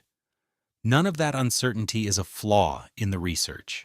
It's what honest research sounds like while it's still in progress, measured carefully enough to say precisely where the known ground ends, and disciplined enough not to invent a bridge across whatever gap remains on the other side. So if you're ever standing somewhere in this state and the ground feels a little too quiet, that quiet doesn't necessarily mean nothing's happening. It might be a fault creeping a few millimeters closer to its next release, a caldera floor rising by fractions of an inch a year, or a canyon a few hundred feet offshore doing something no one's fully explained yet. California keeps its stranger secrets in plain sight, measured, dated, and mapped by people whose entire job is refusing to guess past what the evidence actually supports. And the fact that some of those measurements still end in a question mark is exactly the proof that the discipline's working the way it's supposed to. If any one of these 50 made you want to pull up a map and go check it out yourself, that's honestly the whole point. So tell me in the comments which case surprised you most and whether it's one you already half knew or one you're only hearing about right now. That answer tells me a lot about how much of this state never makes it past the postcard version. Drop a like if you made it all the way to Long Valley Caldera, and subscribe if you want more of California's documented, still unfolding cases instead of invented ones.